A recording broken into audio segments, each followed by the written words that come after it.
Kemudian kalau seorang anak dia sering dimarahi, maka dia lama-lama kan dia nggak tahan, dia pingin bagaimana ya caranya supaya saya nggak dimarahi. Kamu nakal, kamu kenapa sih kalau di rumah nakal, di sekolah nakal? Maka akhirnya dia di depan orang tuanya akan berpura-pura menjadi anak manis. Nah, yang penting saya jangan dimarahi. Nah, tapi perilaku dia di sekolah mungkin bertentangan dengan perilaku dia di rumah. Nah, jadi dia bersandiwara. Nah, sehingga pada saat gurunya mengadukan bahwa Pak, anak Bapak kok nakal sekali di sekolah, orang tuanya nggak percaya, menuduh gurunya sentimen gitu. Jadi anak jadi tukang bohong begitu. Tukang bohong ya, karena jadi tukang bohong dan kita membiarkan dia berbohong karena anak ini sebenarnya dia berbohong penyebabnya adalah dia nggak tahan. Dia nggak tahan dimarahin ya, dia pikir caranya adalah itu, dengan dia berbohong, dengan dia menjadi anak yang baik di rumah, maka tidak akan dimarahin. Nah, kemudian juga bisa berpengaruh juga kepada prestasi dia belajar. Ya, kalau kita terus-menerus mengintimidasi anak, maka anak itu bisa stres. Ya. Nah, kalau anak stres, ya sama seperti kita, kalau kita stres akan mempengaruhi kinerja kita di pekerjaan. Nah, anak kalau dalam usia sekolah, tentu yang berpengaruh adalah nilai-nilai dia di sekolah, pendidikannya. Ada nggak Pak efek negatif yang lain mungkin yang bisa ditambahkan? Ya, selain itu tadi hati nurani yang tumpul, Anak menjadi jadi suka pembohong, bohong, ya, kemudian prestasi anak di prestasi sekolah juga menurun. Mungkin anak bisa menjadi seorang anak yang minder, ya, karena Minder tuh maksudnya nggak percaya diri. nggak gitu percaya ya? diri, karena waktu di rumah mungkin karena perlakuan kasar dari orang tua, mungkin tidak dengan perlakuan fisik, ya, tapi dengan kata-kata yang kasar, mengatakan kamu anak yang bodoh, kamu anak yang nakal, kamu anak yang tidak berprestasi, ya, itu menyebabkan terekam di dalam pikiran dia, sehingga ketika dia masuk di dalam sekolah, di dalam pendidikannya, itu dia merasa minder. Iya ya, saya ini anak yang bodoh, papa saya bilang anak bodoh, mama saya bilang saya anak yang nggak pintar. Itu menyebabkan dia jadi minder, sehingga menghambat pertumbuhannya, pergaulannya juga begitu, dia merasa minder. Akhirnya semua faktor bisa menyebabkan dia prestasinya menurun, di sekolah dia benar-benar jadi bodoh karena sudah terintimidasi dengan kata-kata dari orang tua. Jadi banyak hal yang dampak negatif daripada kekerasan terhadap anak, ya. Antara lain tadi itu, tidak berprestasi, bodoh dan lain sebagainya. Juga minder. anak bisa juga karena dia selalu menerima perilaku kekerasan, ya, maka dia pikir ya memang itu hal yang wajar, sehingga dia akan melakukan yang sama kepada teman seusianya atau mungkin adiknya, dipukulin terus di rumah, ya, karena dia pikir bapak ibunya juga begitu. Jadi ya dia hobi melakukan kekerasan. Kelihatannya banyak sekali dampak negatif dari perilaku kekerasan terhadap anak ini. Ada nggak sih Pak nilai positifnya?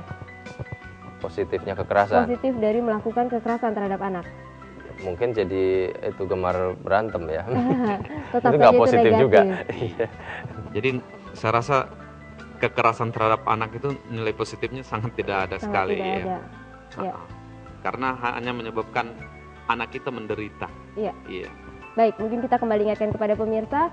Pemirsa, acara ini kami kemas untuk Anda pemirsa. Jadi bagi Anda yang saat ini mungkin Anda sedang merasa hari-hari ini sepertinya anak saya kok tidak lagi menjadi anak yang tidak hanya nakal, tetapi juga lebih lagi dia sudah bahkan melakukan pemberontakan terhadap Anda sebagai orang tua. Anda mungkin bingung bagaimana cara mendidik anak Anda, atau Anda merasakan sudah kewalahan dan Anda tidak tahu lagi cara apa lagi yang harus Anda lakukan untuk Anda bisa membawa anak Anda di jalur yang benar. Pemirsa, kami mau katakan kepada Anda bahwa bukan secara kebetulan Anda menyaksikan acara ini, karena memang acara ini ada untuk Anda. Pemirsa, kami mau undang Anda untuk berpartisipasi langsung dengan kami di studio pada malam hari ini. Anda bisa mengirimkan SMS kepada kami dan menceritakan kepada kami apapun permasalahan yang saat ini sedang Anda alami, baik itu berkaitan maupun tidak berkaitan dengan tema yang kita angkat pada malam hari ini. Silakan pemirsa, Anda bisa angkat telepon Anda sekarang juga dan SMS kepada kami, menceritakan kepada kami apapun permasalahan Anda di nomor 0819 081 74 kali 1. Kami ulangi, Anda bisa angkat telepon Anda sekarang juga dan menceritakan kepada kami apapun permasalahan Anda di nomor 0819 081 74 kali 1. Baik, saya penasaran nih Pak, ada kemungkinan nggak ya untuk para orang tua yang pernah melakukan kekerasan terhadap anaknya untuk bisa berubah, tidak lagi melakukan kekerasan terhadap anaknya? Oh, mungkin sekali Bu, dan pasti bisa ya, asal kita sebagai orang tua memiliki kemauan ya, yang terutama kemauan itu kan harus datang dari diri sendiri ya. Karena kalau kita lihat, terutama kalau kita melihatlah, kita merenungkan, mungkin kalau yang anaknya sudah besar ya, mungkin bisa membayangkan pada saat mereka masih kecil ya, bagaimana pada saat kita, kalaupun memang kita pernah memukul dia pada saat dia masih kecil, bagaimana anak itu sebenarnya tidak berdaya. Dia adalah sosok yang butuh dilindungi ya, bukan dianiaya. Nah, jadi kita sebagai orang tua, kalau memang kita pernah melakukan kekerasan terhadap anak kita, ya asal kita punya kemauan, dan mungkin juga kekerasan itu kita lakukan karena masa lalu kita. Dulu mungkin orang tua kita melakukan hal yang sama, sehingga kita tertanam nilai-nilai yang salah ya, bahwa memang orang tua harus menghajar anak dengan cara seperti itu. Ya ternyata itu salah. Nah kalau itu salah, tentu kalau kita menyimpan sebuah dendam atau luka kepada orang tua kita, tentu kita harus memaafkan kesalahan orang tua kita terlebih dahulu, atau kesalahan orang-orang yang pernah melakukan kekerasan ya kepada kita. Jadi memaafkan. Dan yang terpenting sebetulnya, objek kekerasan ini kan anak kita, anak. Nah, anak ini gitu korbannya. Ya, anak. Jadi anak ini sudah dilukai. Jadi yang paling penting juga kita harus meminta maaf kepada anak kita. Memang ini berat ya, apalagi orang tua kan selalu merasa ya orang tua ya masa minta maaf sama anak gitu kan. Ya kalaupun salah itu wajar. Nah, pikiran itu harus dibuang jauh-jauh. Kita harus demokratis ya. Kalau kita salah, kita akui kesalahan kita. Karena anak ini kalau sudah lama kita lakukan kekerasan, tentu dia bisa menyimpan dendam. Ya, suatu saat nanti dia kita akan nggak mencari tahu cara untuk membalas. Kalau tidak kepada kita, tentu kepada orang lain, ya. Mungkin kepada pasangannya nanti, atau kepada anaknya nanti. Jadi jangan sampai kita mewariskan hal yang buruk, ya. Maka kita harus meminta maaf dengan kesatria pada anak kita. Mungkin saya beri contoh kecil. Memang saya beruntung orang tua saya tidak pernah melakukan kekerasan ya selama mendidik saya. Tapi saya pernah melakukan satu hal yang saya sesali ya pada saat anak saya yang paling besar itu masih kecil, masih umur 3 tahun kalau nggak salah. Waktu itu dia mungkin agak sedikit minta perhatian, sehingga karena saya capek dan dia terus-menerus merengek-rengek, akhirnya saya cubit keras-keras.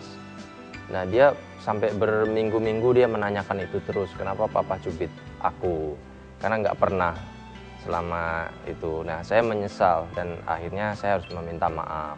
Saya minta maaf secara sungguh-sungguh, ya kami berdamai. Ya saya berdamai dengan anak saya dan dia bisa menerima dan dia bisa melupakan itu. Dia tidak mengungkit-ungkit lagi.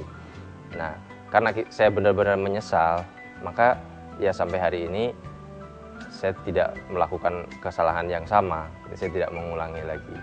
Nah itu yang terpenting.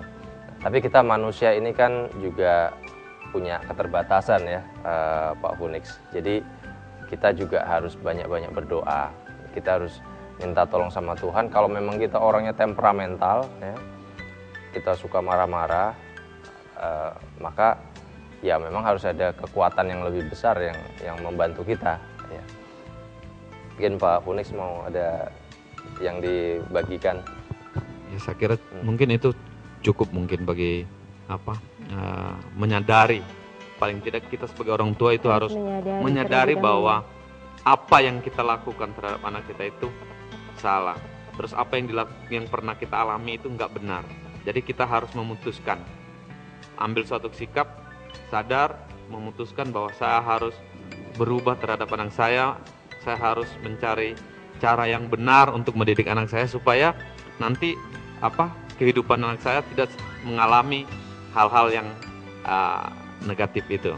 Ya, Gitu. baik. Gimana apabila kondisinya seseorang itu sudah berusaha berkali-kali begitu ya, tetapi kok tetap melakukan lagi begitu Pak? Maksudnya dia sungguh-sungguh ingin berubah sebetulnya.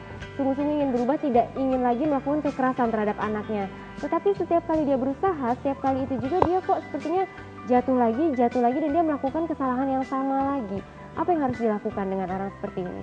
Oh ya, ya memang bicara tentang mendidik anak ini agak gampang-gampang susah karena tidak ada pengajaran yang nggak ada sekolahnya untuk menjadi orang tua begitu Bu. Jadi saran saya mungkin bagi orang tua atau kita ya, dalam kalau kita gagal kita sudah berusaha beberapa kali untuk berusaha mendidik anak kita dengan yang benar, tapi ya? hasilnya juga nggak ada. Ya. Saya sarankan mungkin begini, yang pertama mungkin kita sebagai orang tua ini harus tahu, di Indonesia kan kita tahu bahwa setiap kita ini ada agama ya, ada kepercayaan yang lebih besar dari kita, yaitu kepada Tuhan. Kita menyerahkan seluruh kehidupan kita itu kepada Tuhan. Itu yang pertama saran saya. Yang kedua mungkin kita perlu lagi coba belajar banyak dari buku-buku, dari pengalaman-pengalaman orang, dari buku-buku yang ditulis para ahlinya tentang bagaimana mengarahkan anak. Dan yang ketiga, ini sangat mudah,